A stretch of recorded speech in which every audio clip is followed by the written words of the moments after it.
year for the University of Ottawa. I am doing my master's at U Ottawa, so I am in my 4th year of eligibility right now. And this video is going to be a little bit different. I'm kind of combining a few videos because the last time I uploaded was, I'm pretty sure, week 12, I think. Actually, wait, let me check that first. I just need to go to... So while I check, essentially, on this week 12, I was having a pretty good week. But then all of a sudden on like the Friday, I felt like I kind of hurt my feet a little bit. And what ended up happening was, yeah, I did. So I did upload that video. I ended up, getting like a minor stress fracture, and I've taken some time off. But the thing is, was this really that week? Oh, this is a week after. Okay, wait. Copy. Anyways, this week's supposed to be 0.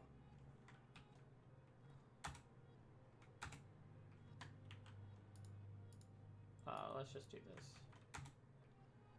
This is 0, 7.23. 7.23. And then like this last week, so basically it's been like 2 weeks off. I feel like my feet aren't really getting much better. I haven't got to check this by a doctor, but I feel like I essentially got like a minor stress fracture in maybe both of my feet, right around my toes. And so I've just been taking time off. I have cycled twice, 2 like longer cycles. I mean, longer for me. They've been about, I think like 70 kilometers, very hilly as well. And so, yeah, I haven't been running too much. I just ran, I did a little bit of jogging yesterday. But yeah, it doesn't really look like it's getting much better that fast, so I'm like a little disappointed. I've lost like a lot of motivation to train. It's really hot, especially these past few days. It's like 40 degrees Celsius outside in the sun. And so I just installed my bike to cycle indoors, but just like cycling when it's like this hot, this humid indoors is just a pain. So we'll see if I can get that kind of like motivation back. Maybe I'll have to do it in the gym, at the university gym. I don't know if I have my membership or if I've paid for my membership yet. We'll see. But yeah, so what else? Yeah, so these weeks, not too much has happened. So I guess what I'm going to do is just give a big recap of the things I've learned from this training plan. Overall, I think this training plan, especially towards the end, was actually quite successful. I was able to handle, well, clearly not with the injury, but from like a fatigue level, I was able to handle this level of this mileage, of this workout. And this really solidified in my mind that, and I was getting like a lot more fit. I really felt it. And I felt that this like really solidified the idea that this training plan like does work. Now, I think one of the things I maybe should have done was perhaps take a down week. I've been against down weeks for a while because I feel like if you're resting properly between days and you do get like at least a rest day, or 2 rest days per week, then that should be sufficient. But I think when it comes to, perhaps my guess is when it comes to longer term, like bigger cycles, that just so that you don't build any chronic fatigue and something like a stress fracture, maybe 3 weeks to 1 down week is good. And maybe what that looks like is the down week is perhaps 50% reduction sort of thing. So instead of 140, I do 70, and maybe that looks like in the form of, instead of 1 rest day, What's a day that we did 70? Like this day, this was close to 70. So we do something like this where we take, 2 days off and then an easy day and then back into our workout. So that might be going forward how we're going to plan out and make sure that we don't build this like long-term fatigue. And maybe this is just for mileage, because again, when we get to competition season, we're not actually building as much fatigue. We do need that rest for sure, but we're not building fatigue in the same way that we do during this kind of training phase. Also, I've done some experimenting by letting some teammates in on this training, specifically one, really. Fred, if you're watching this, thank you. Shout out to you. Where I essentially gave him a training routine that is very similar to this one, and now which is altered according to his fitness, because he's not as much of a distance guy, but wants to build up that mileage. He wants to get like faster, in those mid distances, and he's younger than me. I'm 24. I'm 24, and he's I think 19 or 20. And so I gave him a little bit of I did a little bit of a change. So I took what he was doing currently, and I looked at some of his races from the past, like from last year cross country and stuff. And so I essentially said that, okay, let's look for an 80, because he's not really been there, but I think he can totally do it. I think 80 kilometers is not super hard to do as like a relatively well-trained athlete, even though if you've never done it, I don't think 80 kilometers is like that tough. So I got 80, and then so how we got 16 was we take this number and we multiply it by 20%. This is to have that 80-20 split. And then from there, we're going to have 2 workouts a week. And so this is a really easy calculation. 16 divided by 2 is 8 per workout. And so I thought, hey, let's do K repeats. That's what I'm doing. So we're going to take the 8 by 1 kilometer. And since these should be at threshold, the rest is going to be 25%. So we took his 5K, which is roughly 320 pace, and then his 10K is roughly 330 pace. These are, like, again, just from races in the past. Now, these races are a bit outdated, so these are just guesses when I made this up. And so I said that his range should be probably about 335 to 340, because he is kind of on the slower side of the endurance, or his endurance is on like the weaker side, and he skews more towards speed. So I thought, okay, let's go 335 to 340, because we want tempo is about 5 seconds slower than 10K pace. This is sort of depending on how good you are and such. So we're in 335 to 340. And then he ended up doing the workout, which is 8 by 1 kilometer at 340 with 55 seconds rest. Now, what does this mean for any of you watching? Well, this is like how I come up with this workout, and this is an anchor workout. And so what an anchor workout means is that we use this as our baseline for adapting our training.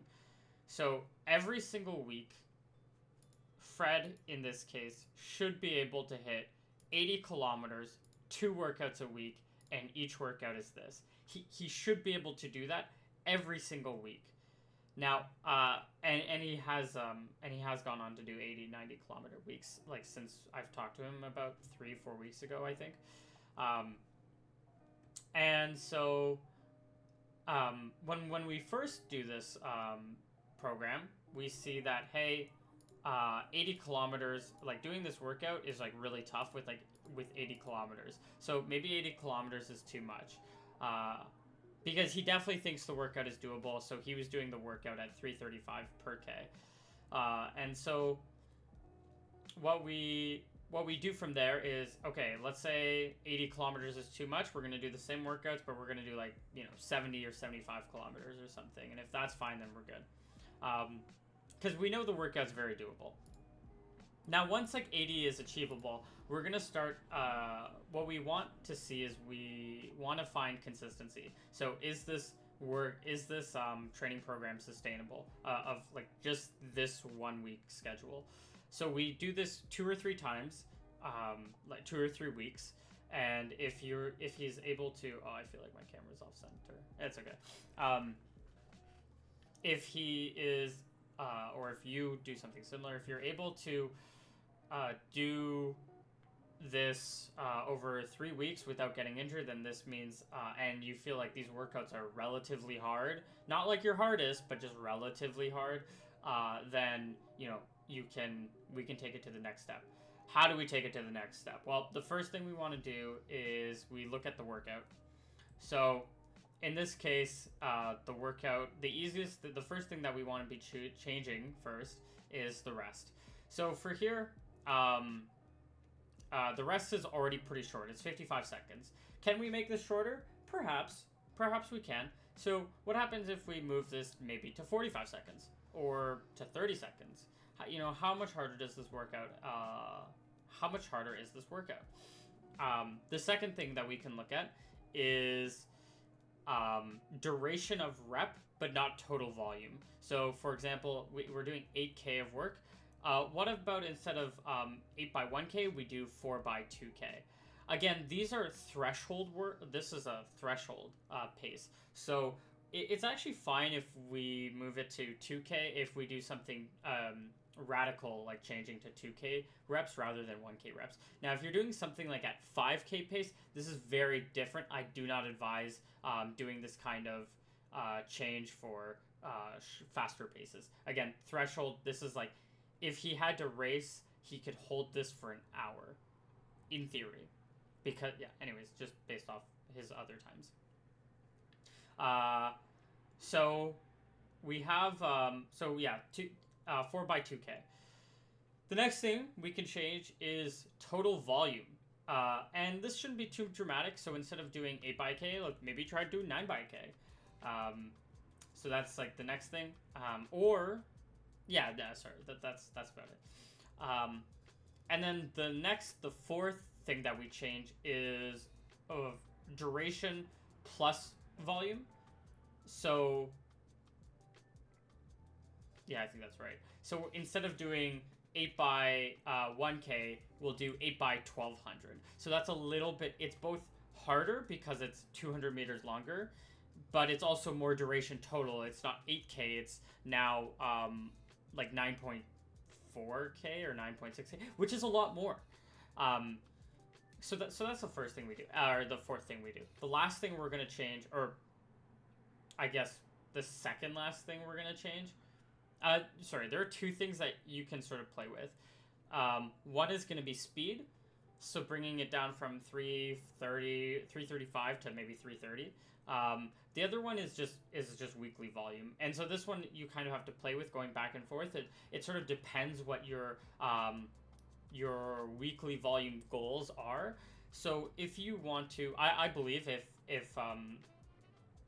if you're a first year athlete in university, we should be aiming, this is to have like a safe, just to be safe, probably should do about 100K a week, which is pretty reasonable, I think, and we should build up to that. So if you can only do 70K a week and this is your workout, then that's fine.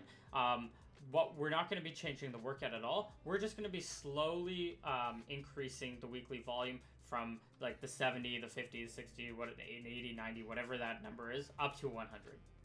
Once we can hit 100 sustainably for that year, then maybe the next year it's going to be like 110, 120. Sort of depends on how you're doing, how you can handle volume, how much you want to do volume, because some athletes don't like doing a lot of volume. But I'm a big fan of volume. But second year university, okay, let's do 120K a week. So this is if I'm your coach, for example. Now, Fred, in this case, he is, if he's my athlete and he's doing this for the first time, even though he's a second and third year athlete, I'm saying, well, we're going to treat you as a first year athlete because it's your first year in the program. Now, if he was already a like 120K athlete. If he could already do that, then that's a different story. But since he's below, we're just gonna bring him up to the 100K as like a baseline of fitness. Now there are gonna be some cases where like some fringe cases where we're not gonna do that. So for example, there are some people who just like run into really like big injury issues when they do high mileage and they just can't. And that's a whole separate topic. But for most athletes that I'd be wanting to train, they would have to go to 100 kilometers a week for the first year. Second year, let's do 110, 120, maybe bump it up to 120 because it's pretty reasonable. And then the third year, probably do 140, and then fourth year 160, and then past 160, probably don't need to go to 180. We can just say, okay, if you're here for a fifth year, because eligibility in Canada is 5 years, maybe you had co-op or something, maybe you delayed or like took fewer classes because you know, and for whatever reason, if you're a fifth year, do 160 again. But now we don't have as much mileage under our legs comparatively, like we're used to it at this point. So we can really focus on building that speed. But we still have like a lot of mileage. We still get a lot of fitness from these 100-mile weeks. So in this case, if Fred is trying to hit 80 kilometers a week, then we don't want to increase the amount of volume he's doing a week. If he's hitting that 80, then we're going to look at towards like the workout and other things. Now, one other thing, I guess if this is like your sort of first video watching, or if you just haven't seen if I've talked about it in other videos, when this volume, your easy mileage, it should just really be at easy pace. So for somebody like Fred, I think his pace should be around 5 minutes or 5 to 5:15 per kilometer, which is okay. I don't even know the American math on the top of my head. So and you might think, oh, that's really slow, but honestly, that's what builds the base. You don't need it to be like 4:30 pace or 4-minute pace. For somebody like me who's a little bit just a little bit more fit, I was finding that 4:45 was about like a pretty good like slow pace for me. But maybe I'm wrong. Maybe that's why. A lot of days I often did 5. In the evening I often did like 5:30 pace. But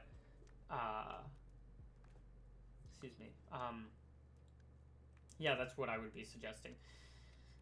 So yeah, this Fred only. Oh, so sort of the point why I brought this up was that I've tried this sort of training plan on at least one other athlete, and he found that the workouts were going really well, and I think his training was going really well. And then I'm so sorry to throw you under the bus, Fred, but I heard recently, I'm not his official coach or anything. He's just part of the team. I'm kind of doing my own thing, and so his coach and like the team's coach started they had like a practice recently, and he definitely went like really fast. Now, to be fair, it was a slightly different workout. It was like 5 by a kilometer with like probably 2 minutes rest, 3 minutes rest. I don't know exactly what the rest was, but he was running like much faster. His Ks were like 3:25 or something, and then apparently towards the end he blew up in the last 2 kilometers, and probably tired. Like there's probably a lot of different reasons for this, but one of my things is that with that kind of when you're blowing up in a practice like that, in that kind of way, and then you have to take like extra days, your coach tells you to take extra days off. It's just one of those things where your training is really made up. It's based on a whim. Your coach says, okay, these are 5. You're doing 5 by a K, and they're gonna be there. You want to go hard, and it's like they give you a pace, but they say you gotta run 3:20s. Now, for me, somebody like me, this is my threshold pace. It's like, okay, 5 by 3:20, like that's really easy. Okay, I mean, yeah, sure. But and then if you tell the Fred, for example, 5 by a K at 3:20, like that's what is that? That's 5K pace. So, the coach is kind of just guessing because they're like, well, Nick, me being like, we want this to be at like, cross country pace. And it's like, well, I don't really know what cross country pace is, but might be 310. I mean, we haven't had a race yet, so it's like hard to tell, but it's like might be 310, might be 305, might be 315. I don't know. And so, if the coach says, "Hey, you're gonna run, 310s, 2 minutes rest," I'm like, well, why am I running 310? Why am I doing 2 minutes rest? Right? Like, why am I doing 5 reps? Why aren't I doing 6? Why aren't I doing 10? Like, why is my partner, who's maybe a little bit slow, maybe like he's a little bit faster than me in the 5K, but slower than me in the 10K? Like, why is he doing? You see what I mean? Like, none of this is individualized, and it's all kind of like made up. The coach doesn't know you better than like you know yourself, and so the idea is to come up with this sort of formula that you can hit every single time, and just get better over time. Now, unfortunately, you do have to watch out so that you don't get injured, like me. So, not trying to say my system's perfect, because there are clear problems, because I ended up getting injured. But I got injured on my easy run. So, and it was after a day off, so just really unfortunate. I really don't know what much to change, because I wasn't feeling like any sort of problems in my feet before that. So I don't know. We'll see. We'll have to see how our recovery comes. But this video is actually a lot longer than I thought it would be. But if you've stuck around this long, thank you for watching. Like the video, subscribe, or don't. I don't really care. This is mostly for me, but. And Fred, if you're watching. So, sorry again for throwing you under the bus a little bit. But I really think that, okay, I'll be a little nice to him. Just, he's a really hard worker, and he really wants to go far. And I really believe that this sort of training can, lead to great things, not just for him, but anyone who uses this kind of training plan. If you'd like to know how to make your own, I know I showed it already in this video, but if you need extra help, just ask away. I'll try to respond as best I can. All right, well, thank you for watching. I am signing out. Take care.